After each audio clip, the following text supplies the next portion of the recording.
Hey everybody, I'm Brian with Knox Company, and I'm going to show you how to clean your pool filters. That way you can do it the right way and save yourself a whole bunch of money. Now, if you have a pool, you already know that this needs to be done every 3 to 6 months. I like to do it about every 4 months. Where we live here in Las Vegas, and based off the kind of weather and the wind protection we have, we don't get that much dirt in the pool or dust now that the construction's kind of over. But it is a good thing that has to be done a couple times a year. And if you've paid for it before, you know that it can get pretty expensive. So I'm gonna walk you through all the steps so that you can do this yourself. You're just gonna need a couple basic tools, a 7/8 socket, a 7/8 wrench, and then I would highly recommend getting yourself one of these little rubber mallets if you don't already have one. It comes in handy, especially when we're getting this thing put all back together. But just a couple basic tools and your garden hose. You don't need anything fancy. You don't need a power washer or any special tools. Just some of these basic hand tools here and your garden hose. So one of the first things that we want to do is make sure that we shut the power off on this. That can be done at 2 different locations. One of the places is over here at the motor. You can turn the motor off just by pressing that on-off button. But I would also recommend going over to your control panel where you have your circuit breakers and actually shutting the power off to the whole system. That way, in case you have any automation settings or something that might turn the pool or the pump back on while you're working on it, you can prevent that from happening by just making sure that the main power is shut off at the panel. The next thing we're going to do is relieve the pressure out of that tank where the filters are. This can be done by the pressure relief valve here at the top. You just give it a quarter turn and it will start to shoot out some water or air. If the system's off, it should mostly just be air, and we want to make sure that all that air releases. So open it up, step back, wait for it to go to 0 and that there is no pressure. Then we're going to move to the plug at the bottom of the tank. This is a 7/8 usually. Because it is all plastic pieces, you don't want to strip any of those plastic threads, and there is a little bit of a seal there. But I use my 7/8 wrench and I'll actually loosen this and let all the water out. We're going to do this while the whole thing is assembled. Let the air out, step back, wait till there is no pressure inside the tank, then remove the plug at the bottom of the tank and let all that water come out. And because the valve is open on top, it's going to allow air to come through and prevent it from having a vacuum and let all that water come out the bottom. Once all the water has ran out, we can then take the tank apart and start getting to our filters. And if you've never done this before, I would just recommend that while your system's running, go to your pressure relief valve at the top, give it a little turn, just be very quick with it, and you'll see that it will shoot out water. Just become familiar with this because this is how we're going to actually put the system back together and get it back running and release the air out of it so that we don't build up any pressure in there. It's a very simple pressure relief valve. There's a little gauge on there that I'll show you later how to set so that you know when it may be time to clean your filters again. But this is something that I found out that a lot of people did not know about, and how easy it was just to release some air or water out of the tank. So our system is off. We're going to start by opening up this valve on top, letting all the air come out. You can hear it. Once this is all done and I hear that air releasing, I'm then going to come down here to the bottom. We have this plug down here, and on the end of it is a nut end. It is a 7/8 also, and that's where I'm going to use my wrench. We're going to open up that once all the air has released, and this is going to allow all the water to come out. As the air is coming out, you can start to hear that there's air coming into the system.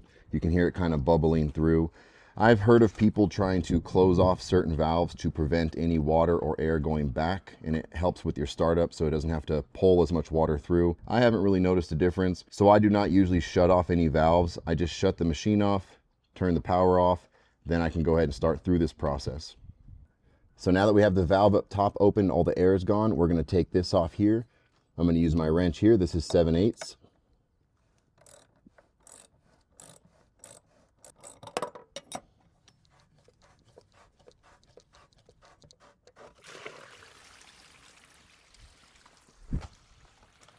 Now we can just let all that water run out.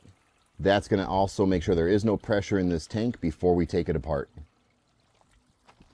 And you can see right here in this cap, all this dirt that's sitting in the bottom. This is what we're expecting to find in the bottom of that tank. So everything was sitting down there. When we open it up, there should be a lot of this stuff in there.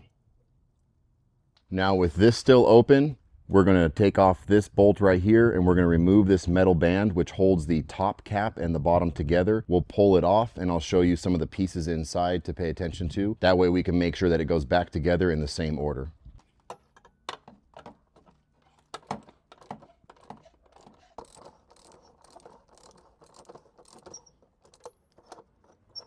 And you'll see right here we have a washer and then the spring and then a washer and then this nut. When we put this back together, we're going to make sure this is in the same order. And when we tighten it down at the end, we're going to make sure that these coils are touching. That's how you know how tight you need to go. We're going to have all these coils compressed all the way together. Once we get this loose, we can take the rest of it off by hand.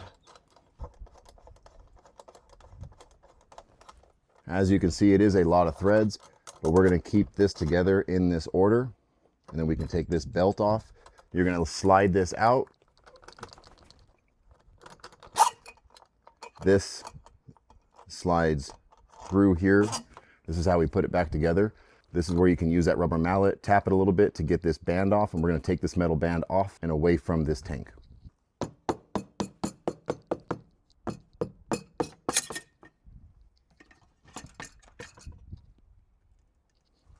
And this is that band assembly sitting off the tank. The threads that slide through, we have our spring with our washers above and below. Once we slide this through, we put the springs on, and then this goes down through the middle. You'll see that this washer goes on top so that the brass can go through it. The smaller washer, which allows the threads to go through, goes on the bottom. That's the order. Large hole, small hole, and it goes on right here at the end. So we'll put this all back on at the end, and I'll show you how we make it tight. Let's go ahead and separate those two tanks and get to our filters. Now this is where a lot of the fun begins. This is open, the system's off, the plug is out on the bottom. We're gonna pull this straight up and off, and you'll see the filters inside. Set this off to the side. And here we have it. These are our 4 cartridge filters. This spring and this assembly on top holds them all in place. So we'll pull this off the top. This can stay here and we will rinse this off. You'll see this little cap right here. It has debris on it. We will remove this. It just pops right off. We'll rinse this off as well. So everything we take off, we're gonna rinse. Then we can pull these straight out. Now we have everything set over to the side that we're gonna rinse off. We can pull these cartridges straight up.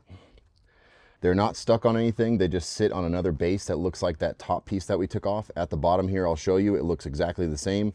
Pull these straight up and out. These are what we are going to rinse off with our hose.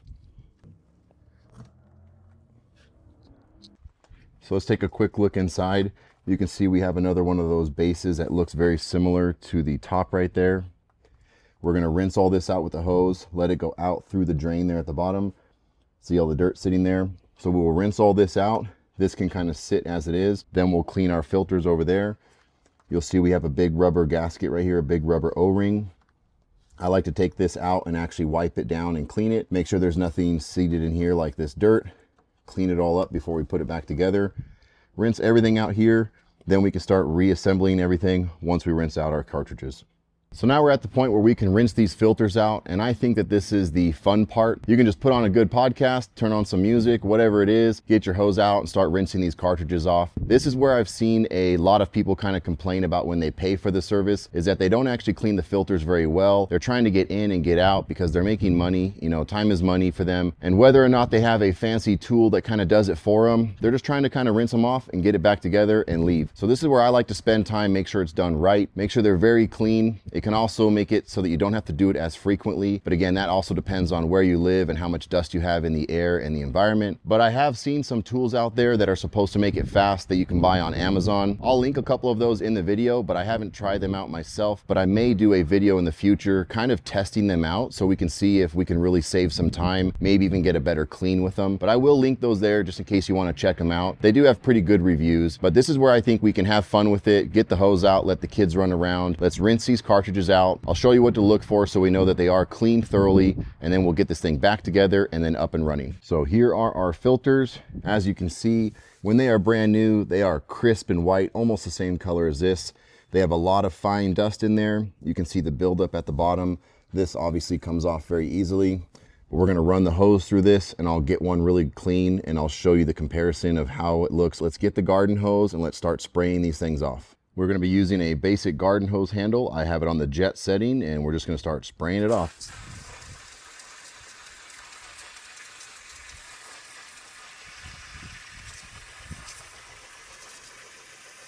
You can see in less than 30 seconds, just kind of spraying it lightly. You can see the difference between the dirty side of the filter and where I started to spray. But I'm going to show you what can be deceiving, because you'll see a lot of this dirt coming out of the bottom. What we're looking for here is on the inside. You'll see there's some caked up dirt. It'll get way down there in the grooves, and that's where I've seen some tools that actually go in and it kind of rinses deep. But what I like doing is using that jet setting, kind of work the top, let it run down, work the middle, let it run down, work here, and then kind of wish wash across the bottom. You'll see it building up here. So you can spend less time up here, more time down here because of gravity just kind of working with you. Rotate it, do it again, and then once I have it done 360, I'll go over the whole thing again real quick. You'll be surprised how this does still come out at the end, but overall you're looking for a clean rinse so that as you're washing down, the water coming out of the bottom is not brown, it's white or clear. Then you'll know that you're good. We can move on to the next one, next one, next one. Now, if you haven't already and you do like the video and you find it helpful, please hit that like button for me. It does help me out a lot. Also, I have a website where I make my own t-shirts. I do it just for fun, but it is my own designs. I print them and make them myself. I make everything to order. So I'll put a link for those also in the description. Check those out. It's just another way that you can support me and the channel. But I appreciate you watching. And if you enjoy this video, just hit the like button for me. Even consider subscribing. I have a lot of DIY and how-to videos on my channel. Hope you enjoy the content. Let's get back to putting this thing together, and I'll show you guys how to get this thing back up and running. Okay, without cheating, can you guess which one has already been rinsed off? This one right here took me about 5 minutes. I worked my way from top to bottom, spun it around. I would do as much as I could see, turn it around, then do one more once over. This was my bottom as I took them out. I can put them back in, put them the other way. They are reversible. Most of them are, at least. But we're gonna go ahead and do the other 3. So if it's about 5 minutes each, you can spend about 20, 30 minutes here, maybe less. Just kind of depends on how dirty they are, how frequently you clean them. I'll also put links for new filters in case you need them. There are a lot of them available out there, name brand or generics. I'll put links for some of those in the description as well. So we've rinsed off all 4 of our filters. That actually took me less than 20 minutes.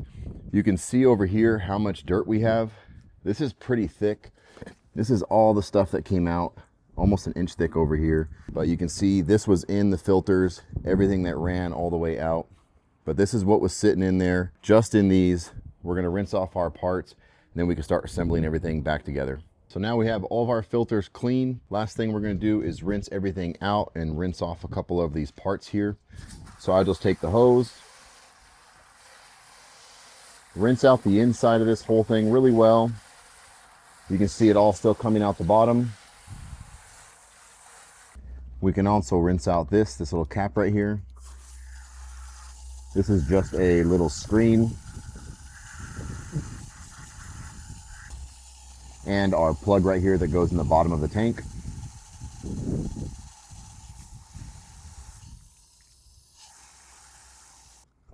Still got a lot of debris in the bottom. So now we got everything cleaned out. We can start reassembling everything and get this thing turned back on. So one of the first things we're gonna do is we're going to seat these cartridges back on the base here. Make sure that they sit on the circle here. It's gonna fit right in this opening. So make sure that they are seated correctly. Again, they're going to pop on just like that. Put all 4 filters in.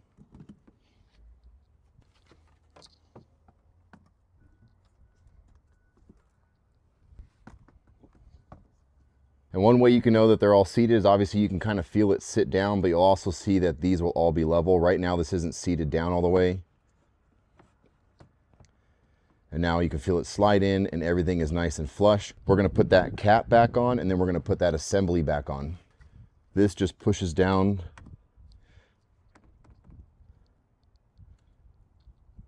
Then we're going to center this. This helps hold the cartridges in place. Again, line up all these holes. That should sit just like that. We're going to clean off this rim, make sure there's no debris or sand here, make sure it's sitting all the way around. Then we can put our cap back on. Then we can go ahead and put the band around, and I'll show you how to tighten down the band. Now we're gonna put the top back on, and you can see in the top of this lid right here, it's actually pretty smooth at the top. This spring just kind of helps put a little bit of pressure at the top. But how we set this down, it's just gonna go straight over. You'll feel it kind of sit on the edge. You'll feel it kind of center itself. It should be flush around this edge here. You'll feel it kind of sit down. One thing to pay attention to is that this is open right now, but if we were to close it, you can actually read the gauge wherever you're standing. So you might want to adjust this lid so that while it's closed, you can read it. And also that while it's open, this spout is shooting in a direction that you don't mind that water coming out. So sometimes people will kind of put this on, and then while it's closed, the gauge is facing the wrong direction. Then you can't really read it while the machine's running. So I like to face it forward, and that way when I open it up, I don't mind the water shooting out. But that way when it's closed, I can actually read the gauge while the pump is running. Adjust this as you would need it. Make sure it's seated down. Then the next step is we're gonna put this band on here. But before we move on, make sure that this is open. This stays open while we put everything back together. And when we start the pump back up, this will remain open so that it relieves any air and pressure. Then we'll close it when we're ready. But for right now, this stays open. Let's go ahead and put this band on. And before we put the band on, something to look for also is that you have an even reveal all the way around. This will be seated almost all the way down. But if you don't have it seated evenly, you'll see that it'll be tight right here and there'll be a big gap in the back. So look for an even spacing around. Then we'll put the metal band around and get everything assembled and start tightening it. This goes on just like we took it off. It'll sit like that, and this will be pretty snug, so you can loosen it a little bit. You are going to feed the threads through the opening, just like that. So the threads are sticking out right here. Make sure that this also is facing in a direction that you want, so you have easy access to put everything on and tighten it or loosen it. If you have to, you can do this by yourself, but it does help to have an extra set of hands. You want to feed this through. Make sure you get your threads through. Pull it tight, making sure again that it's seated as best I can evenly around. We can go ahead and start putting our threads. Remember, washer with the small hole, spring, washer with the big hole, and then that brass nut. So we're gonna put on the washer with the small hole first. That goes right here over the threads. Then we're gonna put the spring, then the large washer as it goes over this nut here. We have enough to start it.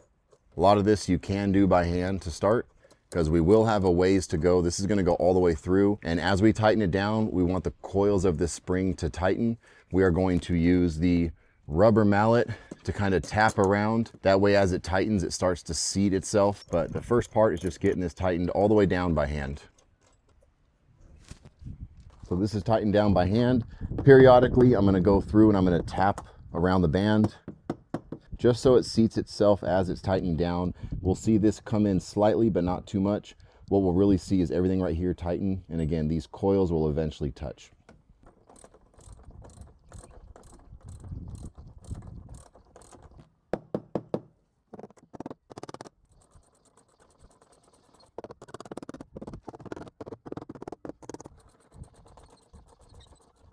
Now we're almost there. This will be squeaking a little bit, don't worry. But you can see we have almost the coils touching right here. A little bit more, this will be ready to go. We'll put the plug back in on the bottom, tighten that with the wrench, then we can get everything started.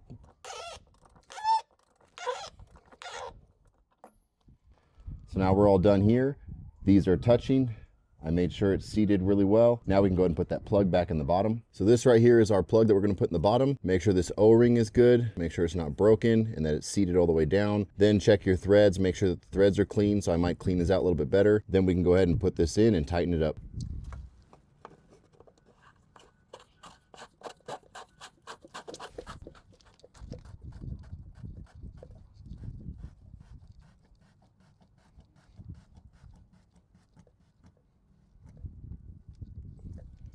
And remember, this is a 7/8 wrench that I'm using here.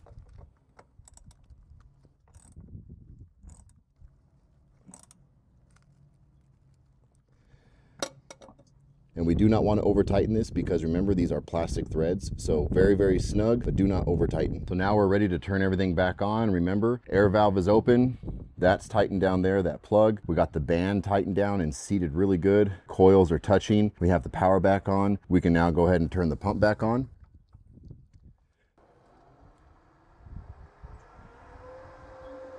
So what we should see as this thing starts to pull water through the system, it'll start putting water back into the tank and it will shoot out the top.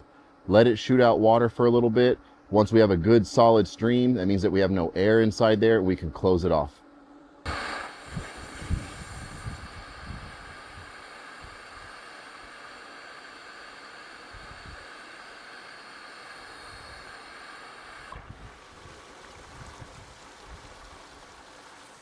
Now we can close it off. Everything's closed. We have no air inside the tank. Don't really see any leaks around here. No leaks anywhere else in the system. We're good to go. Everything's back up and running. And speaking of this gauge, I know that my filters are clean. I did not know, but you can actually adjust this bezel so that your PSI is reading where you want it. So now that everything's clean, I'm gonna set it to where I know it's start. This means it's normally running the way it should. When they get clogged or everything gets really dirty, it's gonna create more pressure inside the system. This will start to kind of move over time, and this lets you know that it's getting closer, time to clean your filters. But this bezel right here is adjustable. So set it where your filters are clean, and that way you know that's a good starting point. Something I learned a couple years into owning a pool. I always thought it was just kind of stuck there, and it always kind of read a little bit off, but I knew that every 3 to 4 months I needed to clean them anyways. But that is something that I learned. Hopefully that helps you out.